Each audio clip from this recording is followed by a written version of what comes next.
Antonio, do you remember what you felt at the time when the lives of these 33 Chilean miners was on the line and the world was on edge for more than 2 months?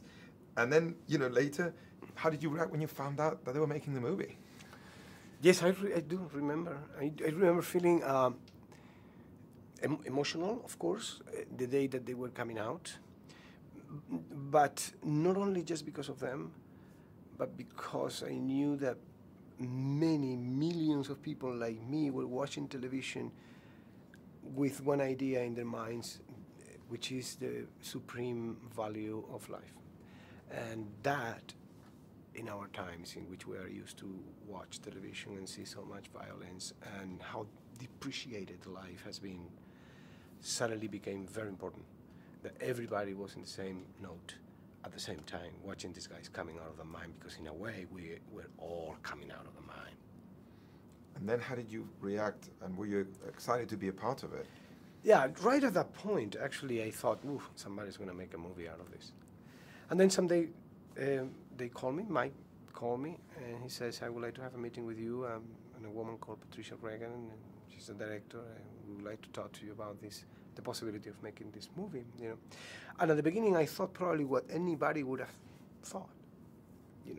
We know the beginning, we know the end of the movie, how.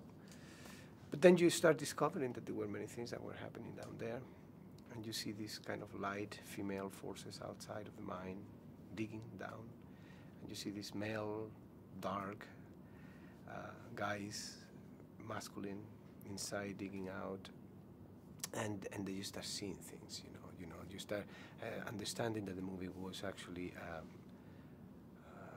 an ode to life itself, and to reflect about that was very interesting.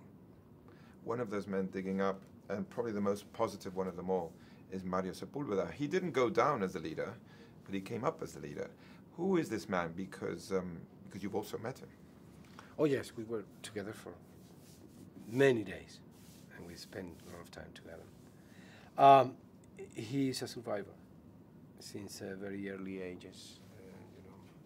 Since he was a kid, a little kid, learned to survive. That was the only way for him to keep going, and so life gave him finally an opportunity to actually pay off all his life of sacrifices, between him and his family, his father, his brothers, and just give life to the guy. He knew how to distribute time. He knew how to spend time, and he knew that time was the key factor in there. The difficulties for the guys outside to find them, it was enormous. Those drills bending all the time in the way down, it was very difficult that they actually could take them out alive. But he's an example of faith, basically. Faith, when you believe in the things that you don't even know that are there. And also he was the man in charge of controlling the rations, because he never lost that faith that you were talking about. Right. And those scenes are impressive. Are we tougher, Antonio, than we think we are? I suppose that yes. In situations like this, there is something inside of us that becomes alive, and it's very unexpected. You probably don't even know that you have. I have seen that.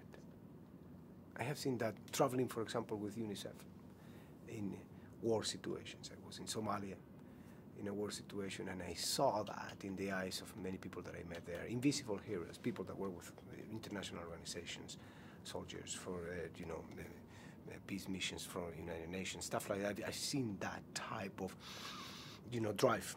And many people actually get used to that, and they cannot live in normal societies. They have to go back to that kind of situation in order to feel life. What these guys live in those 70 days is unforgettable for them, But there are two things that happen down there.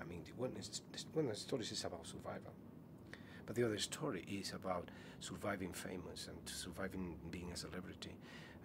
The moment in which they are in danger that the group is going to just explode in pieces is when they realize that they are actually famous all around the world, that the Pope is sending telegrams, that Obama is sending telegrams, that they are going to receive them out there with a red carpet, and then there are books coming and offers and stuff like that, and politicians trying to make pitches and all of this. And he pay a price for that. He becomes an individualist person, and he has to ask for forgiveness later on in the movie in order to come out with certain, dignity and confront life.